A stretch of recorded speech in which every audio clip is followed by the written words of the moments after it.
उस साल जंगल में ठंड कुछ ज्यादा ही भयानक रूप लेकर आई थी। सुबह होते ही जमीन बर्फ जैसी ठंडी हो जाती और रात में हवा ऐसी चलती मानो जान निकाल लेगी।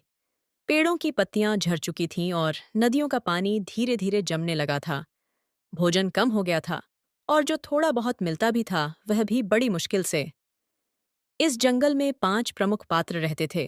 लोमड़ी, जो अपनी चालाकी के लिए जानी जाती थी। शेर, जंगल का राजा। हिरन, जो तेज लेकिन डरपोक था। कौआ, जो हर खबर रखता था। और जंगल के किनारे रहने वाला लकड़हारा। एक दिन सुबह सुबह लोमड़ी अपनी माद से बाहर निकली। ठंडी हवा उसके शरीर को चीरती हुई लग रही थी।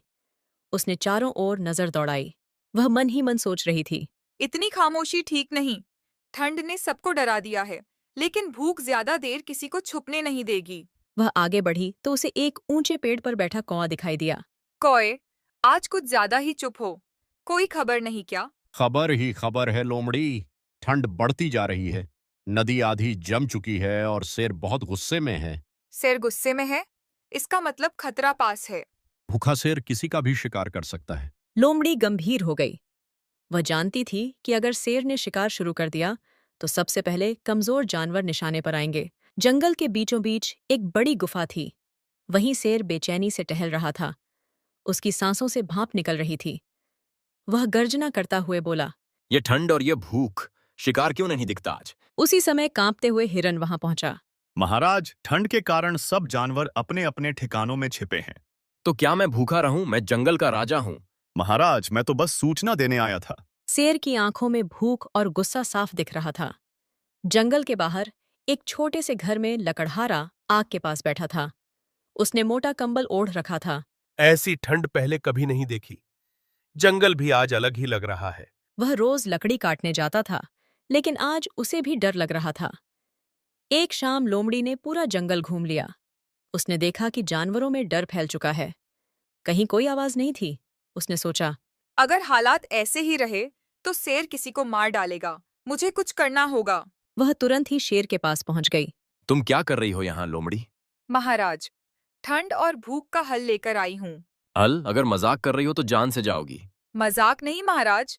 जंगल के किनारे रहने वाले लकड़हारे के पास आग और भोजन है।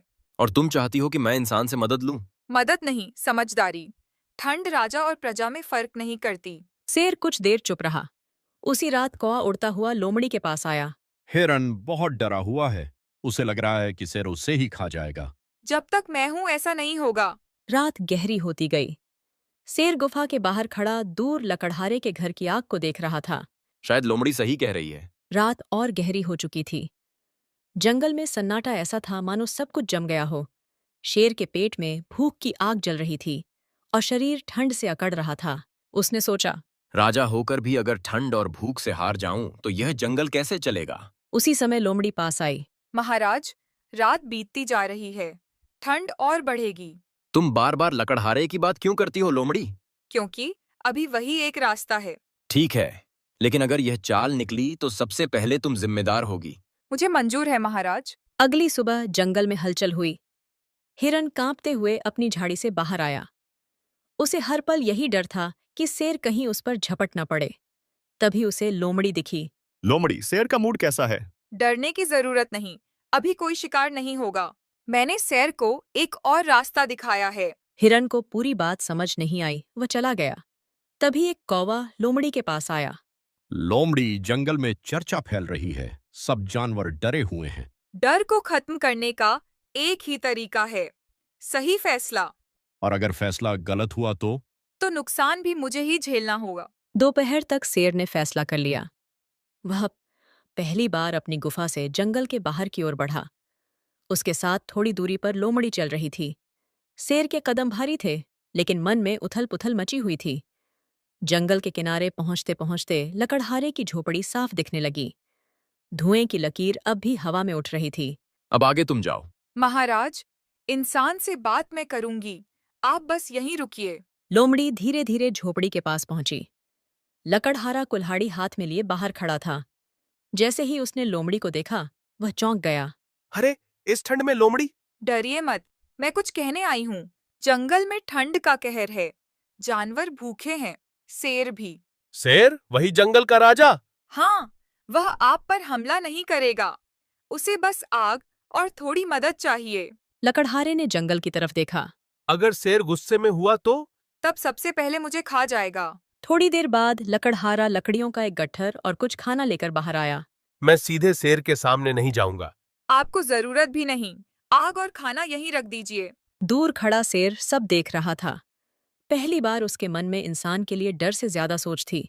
लोमड़ी वापस शेर के पास आई। महाराज, चलिए। शेर ने धीरे धीरे आग के पास कदम बढ़ाए। उसकी आंखों में भूख थी, लेकिन हमला नहीं।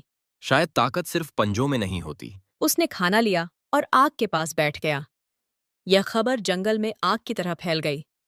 कौवा उड़ उड़कर सबको बताने लगा।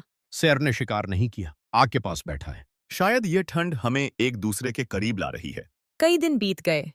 ठंड अब भी जंगल को जकड़े हुए थी, लेकिन अब जंगल वैसा नहीं रहा जैसा पहले था। डर की जगह सावधानी ने ले ली थी और भूख के साथ साथ समझ भी चलने लगी थी। शेर ने अपना वादा निभाया। उसने किसी जानवर पर हमला नहीं किया। दिन में वह आग के पास बैठता और रात में गुफा में। जंगल के बाकी जानवर भी बाहर निकलने लगे थे। हिरन झाड़ियों से बाहर आया और उसने दूर से शेर को देखा। पहले जहां उसका दिल जोर से धड़कता था, अब वहां सिर्फ सतर्कता थी। महाराज, लगता है ठंड अब कमजोर पड़ रही है। ठंड से ज्यादा कमजोर हमारा डर पड़ रहा है। उसी रात जंगल के सभी जानवर और लकड़हारा आग के मजे ले रहे थे। तभी कौवा बोला, खबर है नदी का पानी फिर से बहने लगा है। तो फिर सबसे मुश्किल समय निकल गया। आज आखिरी दिन आग जला रहा हूं। मौसम बदल रहा है। तुमने आज हमारी बिना मांगे मदद की है। क्योंकि जंगल ने भी मुझे बिना कुछ कहे सहारा दिया। लोमड़ी सबको देख रही थी। उसकी आंखों में संतोष था। अगर ठंड न आती तो शायद हम कभी साथ बैठते ही नहीं। और अगर हम सब साथ न होते तो हम शायद बचे भी नहीं होते। शेर उठ खड़ा हुआ। उसकी आवाज में वही पुराना रौब था, लेकिन अब उसमें कठोरता नहीं थी। मैं जंगल का राजा हूं, लेकिन आज मैंने सीखा कि राजा अकेला नहीं चलता।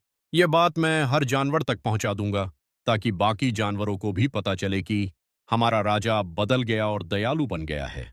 हवा अब ठंडी नहीं, ठंडी सी लग रही थी। सूरज की किरणें साफ महसूस होने लगीं। तभी शेर ने लोमड़ी से कहा, आज तक ना जाने तुमने जंगल में कितनी चालाकियां की होगी, लेकिन आज तुमने चालाकी से नहीं बल्कि समझ से काम लिया, जिसका मैं आभारी हूं।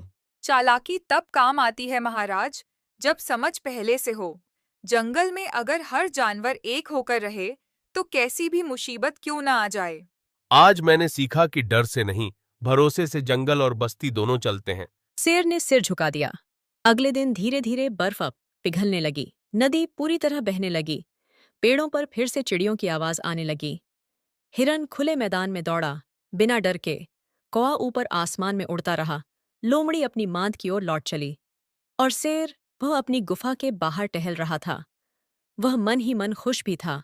शायद यही राजा होने का सही मतलब है।